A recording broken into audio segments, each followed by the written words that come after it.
For what reason do we actually organize meetings? And when we organize them, how do we make sure they run efficiently? I discuss this matter with expert Bart Provost. Hi Bart, welcome to the studio. Thank you. Today's topic is efficient meetings.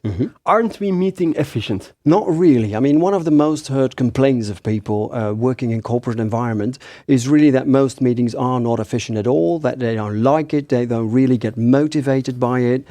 So people are hardly efficiently meeting at all. So the solution is cancel them all. That would be an easy one, but that probably would cause some other problems. I mean, as long as people are working together in a team, you need to talk to one another.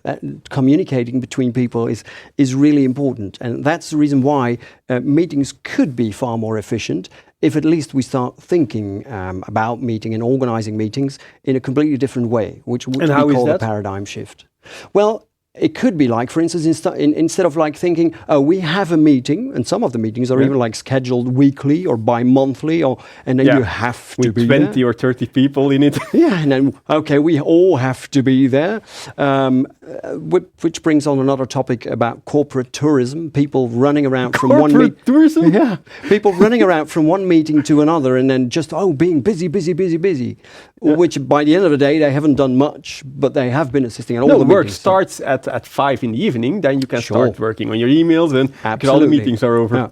Yeah, and that's the reason why we should rethink it. Rethink it completely in a way that, first of all, we should consider the objective. Like, okay, we have different possible objectives. Like maybe we have to shape an opinion. So there is a topic and we need to think about it. We have to shape one opinion that as a group, we agree upon the same topic. We need to make a decision, make a call. We need to follow up on projects. There are so many things like informing people. All of them are objectives. And if we would be able to do that, first think about objectives and then afterwards choose a medium or a mean, a tool, a technique that can help us achieve the objectives. And then a meeting is a tool. A meeting is just a possible tool. It could be like a video conference. It could be like even like a remote poll. An online poll, if it is about forming or taking decision, like, okay, what do people think about it? Are we going to the pizza restaurant or are we going to the Greek restaurant for the personnel party? Okay, just do an online vote, an online poll. Not a board meeting for that Not topic. a board meeting, oh my God, no. That's just a waste of time. Yeah. And if you would choose like a meeting just as a possible tool, then maybe we could just send more emails or put something on the intranet so that people can read it. But isn't the risk with an email that people just delete it or not read it?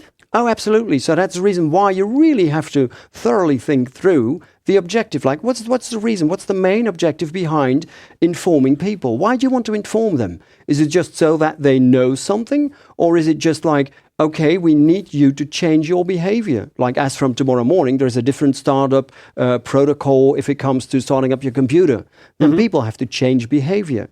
Or is it like, okay, we're going to have a change management process and you need to change your behavior.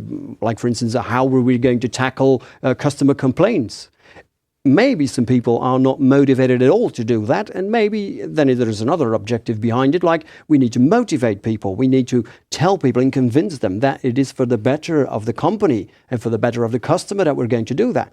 So at that moment, a meeting might be a good idea. But then again, okay, which tool within the meeting? Should it be a presentation?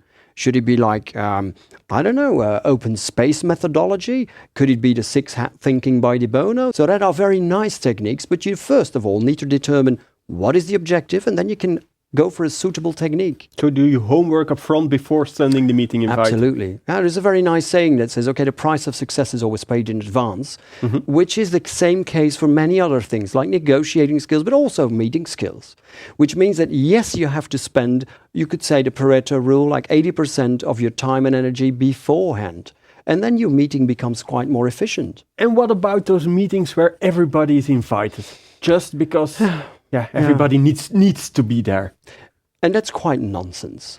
A lot of people don't dare not to invite someone because that might hurt that person's feelings, which is okay. It's a belief, but it's an ineffective belief. It would rather be better to ask ourselves the question like, what's in it for me or what's in it for the meeting? And only invite people that really have an added value for the meeting or people for whom the meeting might have an added value. So you can leave your boss out then. Absolutely, absolutely. And if the boss's ego is a very healthy one, and he doesn't have or she doesn't have a huge ego that wants to be there because otherwise things might be decided without him or her. No, at that moment, if your boss has a healthy ego, you might not invite him or her. Absolutely. Okay, Bart. Thank you very much. It's my pleasure. Thank you. And you at home, thank you for watching the show. I hope to see you next week.